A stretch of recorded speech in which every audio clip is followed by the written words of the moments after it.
तुम लायक ही नहीं हो माँ कि तुम्हें अमीर घर में बुलाकर मैं शाही पकवान खिला सकूं। ये बेहूदी हरकत करने की क्या जरूरत थी? ऐसा है, इससे पहले मैं तुम्हें कुछ और कहूं, तुम यहाँ से उल्टे पांव चली जाओ। शिवानी, मैंने माना मुझसे गलती हुई है, पर तू मेरे साथ ऐसा क्यों कर रही है? देख, मुझे चोट भी लग गई है। तो मैं क्या करूं? इसके बाद भी मैं तुम्हें थोड़ी देर यहाँ और नहीं रुकने दे सकती। मेरी भी तो इज्जत का सवाल है ना माँ जी, तो तुम यहाँ से चली जाओ। बेचारी सरस्वती अपनी पोटली लेकर अमीर बेटी के ससुराल से बाहर आ जाती है और थोड़ा आगे चलकर पेड़ के नीचे बैठ जाती है। आखिर अमीर ससुराल की बेटी ने अपनी ही माँ को ऐसे जिल्लत देकर क्यों निकाला? अब माँ कहाँ जाएगी? ये सब जानने के लिए हमें कहानी में शुरू से जुड़ना होगा, जहाँ गरीब झोपड़ी में सरस्वती चूल्हे पर रोटी पकाकर टमाटर प्याज काटकर अपनी दोनों बेटियों के सामने खाना परोस देती है। ये लो, तुम दोनों खाना खा लो, बहुत भूख लग रही है ना, ऊपर से गर्मी ने दिमाग खराब कर दिया है। रुको, मैं हाथ पंखे से तुम्हें हवा करती हूँ, तुम दोनों खाना खाओ। अरे माँ, आप क्यों परेशान हो रही हैं? आप भी तो चूल्हे पर खाना बनाकर आए हो, देखो कैसे माथे से पसीना फिसल रहा है। आप भी साथ में खाना खा लो। राधा अपनी माँ की प्लेट भी लगा देती है और अपनी माँ का पसीना पोंछकर हाथ पंखे से हवा करती है। शिवानी प्लेट को देखते ही उसमें हाथ मार देती है। बस बहुत हो गया, मैं ये रूखा सूखा खाना नहीं खा सकती। ये क्या है माँ? ना तो तुम्हारे घर में रोटी होती है, ना ढंग से सब्जी होती है, ऊपर से टमाटर प्याज मिर्च काटकर तुम रोटी से खाने को दे देती हो। ये भी कोई खाना होता है? अरे कभी तो शाही पकवान का खाना बनाया करो, शाही पनीर, मटर पनीर, पूरी, कचौड़ी, दाल मखनी, चावल। पर नहीं, मुझे समझ नहीं आता तुम कमाई कहाँ लेकर जाती हो जो हमें इतना गरीब खाना खिलाती हो। बस दीदी, बहुत हो गया। आप इस तरह माँ से बात नहीं कर सकती हैं। आप अच्छे से जानती हैं माँ ने हमारे लिए क्या कुछ नहीं किया। पापा के जाने के बाद बचपन से लेकर आज तक वो हमारे लिए ही कमा रही है, दूसरों के घरों में जूठे बर्तन साफ करके। आपको लास्ट महीने नई घड़ी ला कर दी, जन्मदिन पर कपड़े लिए, लेकिन अपने लिए माँ ने सालों से साड़ी या चप्पल भी नहीं खरीदी। यहाँ तक कि मेरे भी मना करने पर उन्होंने मुझे 2 जोड़ी कपड़े दिए। बस खाना ही तो ऐसा खाते हैं तो क्या हो गया? होगी तेरी बकवास, बन गई महानता की मूर्त। जो माँ ने किया है वो हर माँ अपने बच्चों के लिए करती है। इन्होंने कौन सा तीर चला दिया? दीदी, तुम वही बात कहने दे राधा।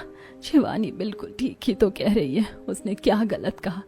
मैं तुम लोगों को सूखी रोटी वाला खाना खिलाती हूँ, पूरी सब्जी पकवान बनाए हुए तो मुझे 2-4 महीने बीत गए हैं।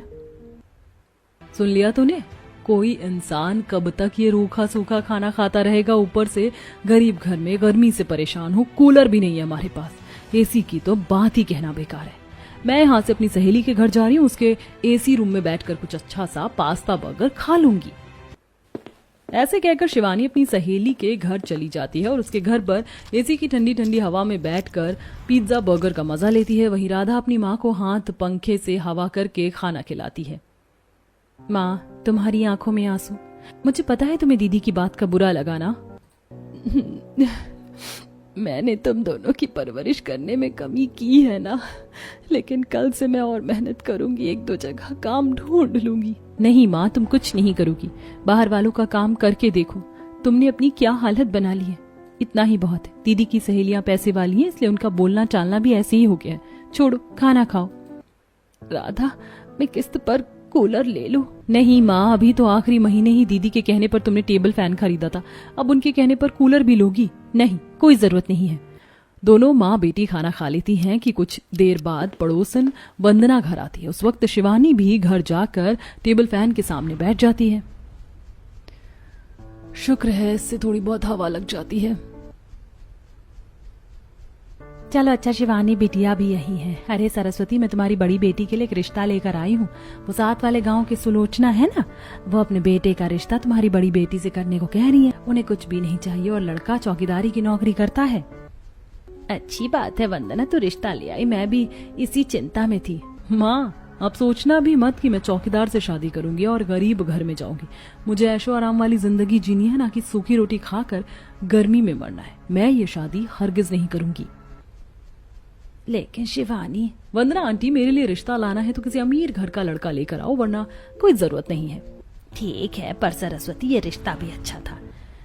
ठीक है, इस लड़के की शादी मेरी राधा से मैं तय कर रही हूँ, लेकिन दोनों बेटियों की शादी एक ही मंडप में करूंगी, जब तक उन्हें ठहरने को कह दीजिए। ठीक है। वंदना चली जाती है। कुछ ही दिनों में वो एक अमीर घर का रिश्ता शिवानी के लिए देखती है और फिर जैसे ही सरस्वती ने कहा था 1 महीने में वो दोनों बेटियों की शादी एक ही मंडप में कर देती है। एक बेटी अमीर ससुराल तो दूसरी बेटी गरीब ससुराल जाती है, जहाँ गेंदे के फूल से सुलोचना अपनी बहू का स्वागत करती है। राधा बहू, इस छोटे से घर में तुम्हारा स्वागत है, तुम रह लोगी ना? माँ जी, मैं किसी 5 स्टार होटल से रहकर थोड़ी आ रही हूँ जो यहाँ नहीं रह पाऊंगी। ये मेरे जैसे ही घर है, आप निश्चिंत रहिए। राधा 3-4 दिनों में ही अपने ससुराल में एडजस्ट हो जाती है। हाँ, लेकिन गर्मी की तपन इतनी होती है कि रात में राधा का सोना मुश्किल हो जाता है। गर्मी के कारण मच्छर काटते हैं, दिन में चूल्हे का धुआं आंखों में लगता है, साथ ही खाना बनाते बनाते पसीने निकलते हैं। तब सास, अरे बहू, तुझे कितनी गर्मी लग रही है? तूने बहुत रोटी बना ली, अब थोड़ी देर पंखे के नीचे बैठ जा, मैं खाना बना लेती हूँ। नहीं माँ जी, रहने दीजिए, वो अभी आते ही होंगे, खाना खाकर सो जाएंगे। रात भर चौकीदारी की ड्यूटी जो करते हैं, फिर उन्हें दोबारा भी जाना होता है, मैं कर लूंगी।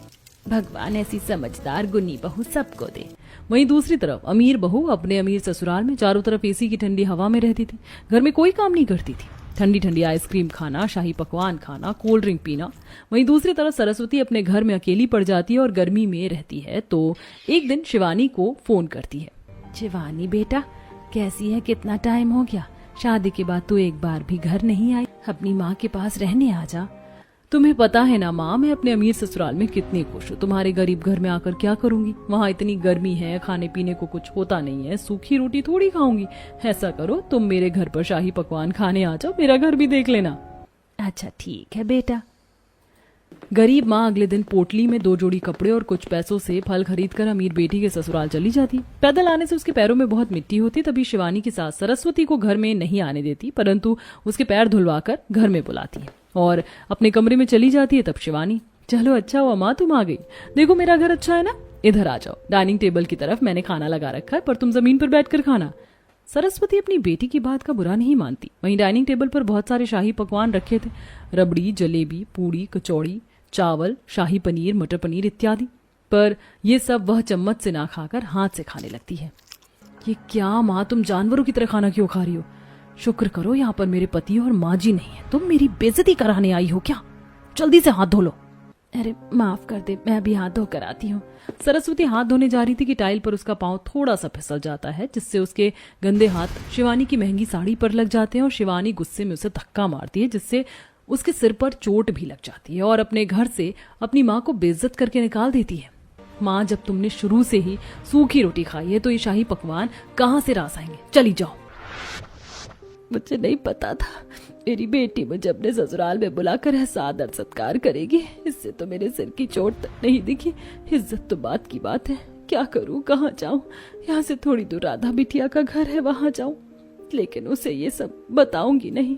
सरस्वती अपने खून को साड़ी से साफ कर लेती है और किसी मंदिर से अपने हाथ धोकर भरी गर्मी में पैदल पैदल छोटी बेटी के घर पहुंच जाती है, जहां रात के समय वह चूल्हे पर खाना बनाकर अपने पति को खाना दे रही होती कि सरस्वती को देख थाली वो छोड़ देती है।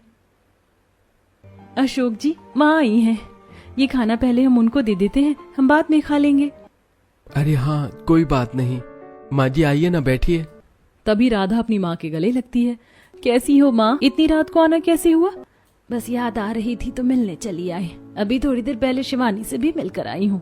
अच्छा माँ, खाने का समय हो गया है, ये लो खाना खा लो। मेरे घर में माँ शाही पकवान तो नहीं है, पर घर चलाने के लिए हम सूखी रोटी खाकर ही गुजारा कर रहे हैं। अभी ये खा लो, कल सुबह अच्छा बना दूंगी कुछ। अरे पागल है क्या, समझती नहीं हूँ कि यहाँ पर क्या स्थिति है? और मैंने तो तुम दोनों को सूखी रोटी खिलाकर ही पाला है, तो क्या मैं ये नहीं खा सकती? सरस्वती हाथ पांव धोकर गरीब बेटी के घर की चैन से 2 सूखी रोटी खा लेती है। उसकी बेटी उसे हाथ पंखे से हवा कर रही होती है कि पसीने के साथ साथ उसके माथे का खून सरक कर आ जाता है। ये देख राधा घबरा जाती है और सरस्वती की आंखों में आंसू होते हैं। माँ, ये चोट कैसे लगी? और तुमने दवाई भी नहीं लगाई, तुमने मुझे बताया क्यों नहीं? कहाँ लगी है चोट? तुम तो दीदी के घर गई थी और रो भी रही हो, दीदी ने कुछ किया क्या? अब मैं तुझे क्या बताऊं, उसके पास आज बहुत कुछ हुआ। उसने अपनी माँ की कदर नहीं की, बेइज्जती की, उसमें पैसों का घमंड आ गया। लेकिन तू मेरी वो बच्ची है जिसके घर मुझे इज्जत तो मिली, और ये चैन की 2 सूखी रोटी भी मेरे लिए बहुत है।